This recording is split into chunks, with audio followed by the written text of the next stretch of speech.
Assalamualaikum warahmatullahi wabarakatuh. Selamat siang teman-teman. Kita melanjutkan diskusi kita. Kali ini kita akan bicara tentang balut bidai, merupakan rangkaian dari tata laksana bencana, gitu ya. Ya, balut bidai ini kita lakukan di lokasi aman. Lokasi aman adalah lokasi di mana korban sudah dipindahkan dari lokasi kejadian. Kita ingat tindakan balut bidai tidak boleh dilakukan di lokasi kejadian karena masih ada kemungkinan bencananya muncul kembali, berulang ya. Nanti kita khawatir bisa mencederai penolong ataupun mencederai korban lebih lanjut ya. Balut bidik ini kita lakukan namanya prehospital. Prehospital itu artinya sebelum korban dibawa ke rumah sakit, ke paskes ya. Ini kita lihat berbagai macam contoh kejadian fraktur ya. Ini fraktur femur gitu ya, terjepit saat mengemudi ya.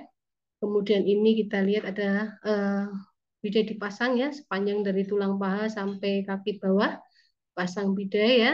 Kemudian ini juga ada contoh ini kalau kita menemukan korban dengan kakinya ternyata sudah nekuk seperti ini, tidak boleh diluruskan untuk dipasang bidai ya. Jadi bidai dipasang tetap pada posisi seperti kita ketemukan. Karena kalau kita luruskan kakinya dikhawatirkan nanti menambah kerusakan jaringan ya. Ini contohnya, ini bidai yang menggunakan udara ya. Jadi ini seperti kantong plastik, kakinya dimasukkan ke kantong tersebut, kemudian dipompa. Ya, ini kita lihat ini ada merah, ada sedikit merah ini kanul ya untuk membuka udaranya. Ya, dengan diisi udara nanti udara tersebut akan memvisasi kaki sehingga kakinya nggak banyak bergerak. Ya, ini berbagai macam contoh bidai pada ekstremitas bawah. Ya.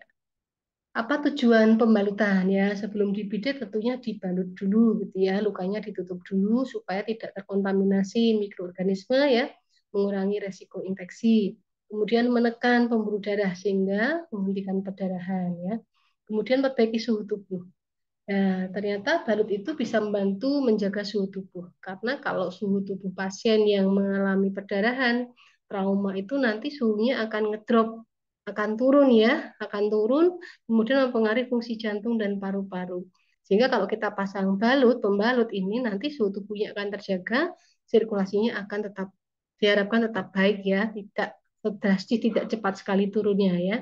Kemudian untuk melekatkan sesuatu seperti misalnya obat ataupun bidai. Kemudian macam-macam pembalutnya. Ini kita lihat di contohnya ya, yang ini adalah pembalut mitela segitiga. Ini biasanya untuk membalut kepala atau membalut siku ya, membalut kepala atau siku sebagai gendongan siku ya. Kemudian ini yang seperti kita biasa lihat ya, ini pembalut pita gulung atau verban ya, atau kita sebutnya verban biasanya. Nah, ini elastis, elastis itu untuk kesleo, untuk fraktur gitu ya, untuk retak atau patah ya. Kemudian membalut cepat ya atau quick verban seperti ini. Ini yang mungkin kita lihat kalau kita melakukan pemasangan implan langsung ditempel sudah ada perekatnya itu namanya pembalut cepat. Ya. Hal-hal penting yang perlu diperhatikan pada saat melakukan pembalutan ya. Yang pertama kita harus adaptasi dulu, kita lihat dulu ya, kita lihat dulu bentuk lukanya yang akan dibalut seperti apa atau bentuk bagian tubuh yang akan dibalut seperti apa, apakah bulat, siku atau datar.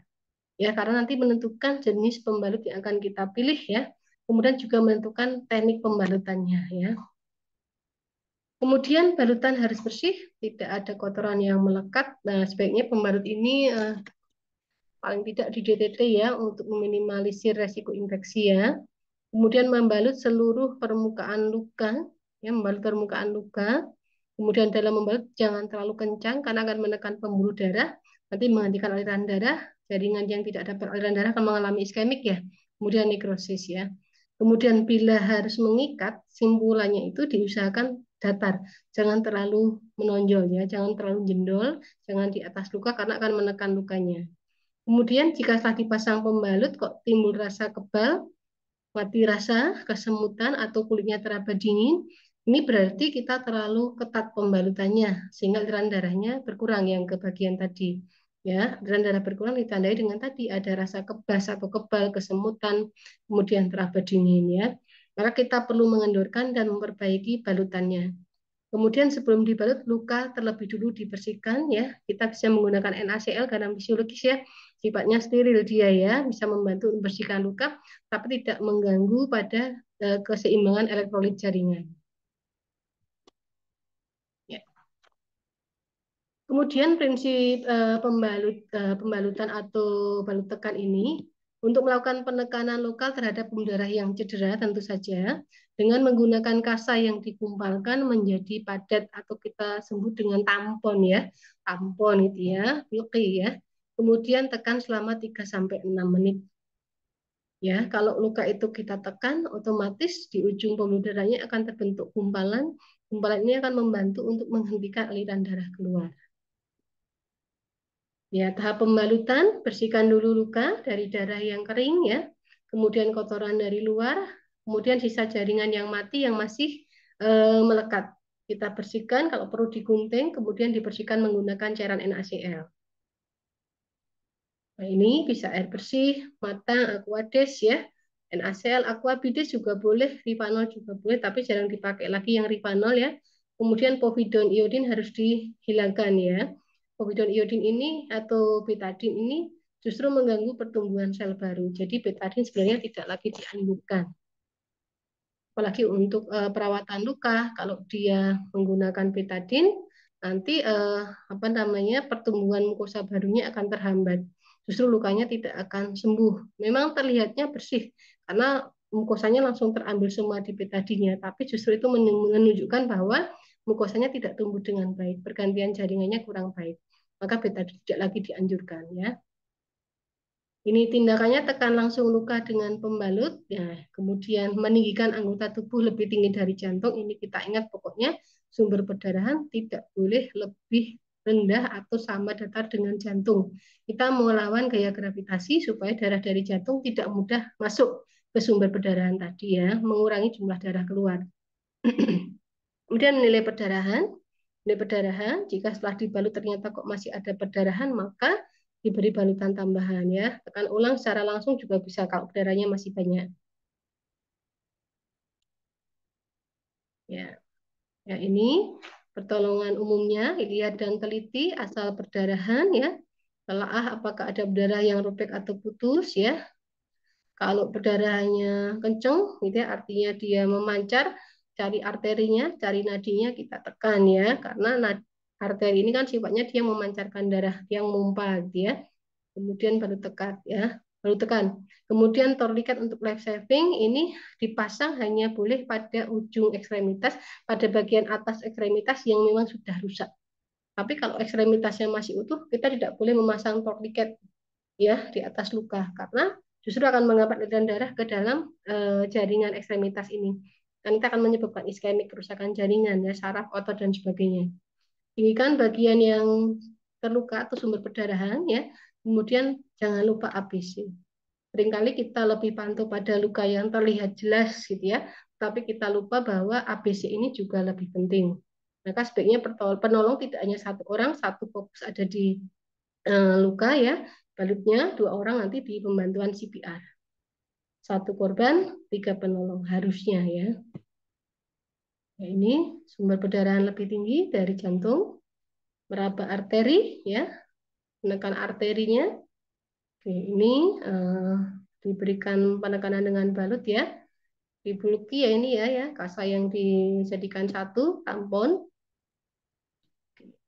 Ini untuk bidet juga tidak harus selalu menggunakan kayu. Apapun yang kita temukan bisa jadi.